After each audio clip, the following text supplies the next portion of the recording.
देश में स्वास्थ्य मुसीबत के बाद से ही सारी चीजों पर पाबंदियां लगा दी गई।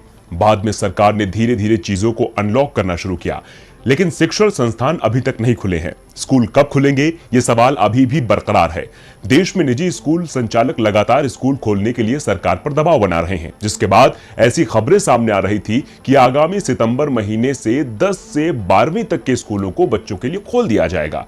लेकिन इस बीच WHO और यूनिसेफ की स्कूल खोलने संबंधी रिपोर्ट ने सबको चौंका दिया है। रिपोर्ट की माने तो फिलहाल स्कूल खोलना ठीक नहीं है। पूरा विश्व इस वक्त स्वास्थ्य मुसीबत के दौर से गुजर रहा है। स्वास्थ्य मुसीबत की वजह से पूर्णबंदी लागू की गई, जिसकी वजह से अब तक स्कूलों पर ताला लटका हुआ है। बच्चों के साथ साथ अभिभावक भी इंतजार कर रहे हैं कि स्थिति सुधरे और जल्द से जल्द स्कूल खुले।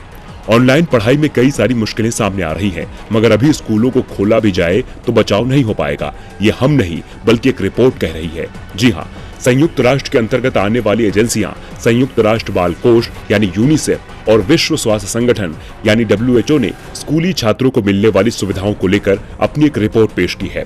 इस रिपोर्ट के मुताबिक दुनिया में लगभग 82 करोड़ छात्रों के पास स्कूलों में हाथ धोने की बुनियादी सुविधाओं का अभाव है।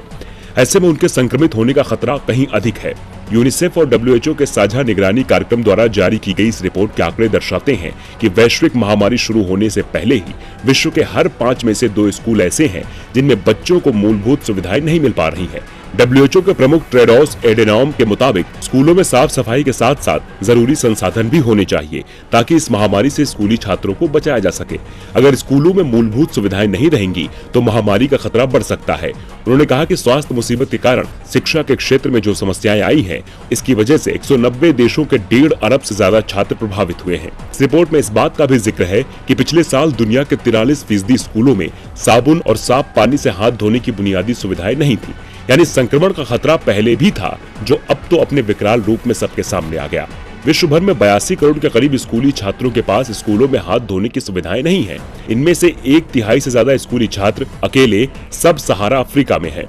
इस रिपोर्ट में जोर देकर कहा गया है कि स्वास्थ्य मुसीबत को काबू करने में जुटी सरकारों को सार्वजनिक स्वास्थ्य उपायों को लागू करने की जरूरत के अलावा पूर्णबंदी से होने वाले सामाजिक और आर्थिक असर के बीच तालमेल भी बनाना होगा। संयुक्त राष्ट्र एजेंसियों की तरफ से यह भी कहा गया है कि अधिक समय तक स्कूल बंद होने से छात्रों पर नकारात्मक असर पड़ेगा। यूनिसेफ की कार्यकारी निदेशक हेनरिएटा फोर का कहना है, महामारी की वजह से दुनिया भर में लॉकडाउन लगा, इसकी वजह से स्कूलों को भी बंद करना पड़ा है। ऐसे में बच्चों की शिक्षा व कल्याण के लिए अभूतपूर्व चुनौती पैदा हुई है। उनके मुताबिक हमें बच्चों की पढ़ाई लिखाई को प्राथमिकता देनी होगी, लेकिन साथ ही ये भी सुनिश्चित करना होगा कि स्कूल फिर से खोले जाने के लिए पूरी तरह से सुरक्षित हो। वहाँ पर हाथों को साफ रखने की पर्याप्त सुविधा हो, पीने का साफ पानी हो और साफ सफाई का उचित ध्यान रखा जाए। रिपोर्ट में यह भी बताया गया है कि स्कूलों में महामारी की रोकथाम के लिए और उस पर काबू पाने के लिए किस प्रकार से और किन किन संसाधनों का उपयोग करना है। इसके लिए 10 उपायों और सुरक्षा चेकलिस्ट को साझा किया गया है। अप्रैल महीने में यूनिसेफ और उसके साझेदारी संगठनों ने स्कूलों को फिर से खोले जाने के लिए कुछ दिशा निर्देशों को जारी किया था और उसी को आधार बनाकर ये नई रिपोर्ट तैयार की गई है।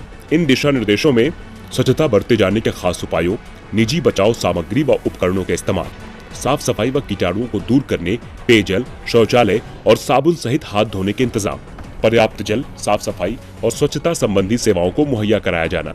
ऐसे में अभिभावक की जिम्मेदारी भी बढ़ जाती है कि वो बच्चों को जागरूक करें। जब भी स्कूल खुलेंगे, इन बातों पर अभिभावक और स्कूल के संचालकों को ध्यान देना होगा। इस रिपोर्ट में यह भी कहा गया है कि भारत के अधिकांश स्कूलों में बच्चों के लिए शौचालय तक की सुविधा नहीं है। ऐसे में भारत में महामारी के बढ़ते संक्रमण के बीच स्कूलों को खोलना बहुत बड़ी परेशानी खड़ी कर सकता है। लिहाजा सरकारी और निजी शिक्षण संस्थानों को पर्याप्त जल, साफ सफाई और शौचालय की ओर ज्यादा ध्यान देने की जरूरत है।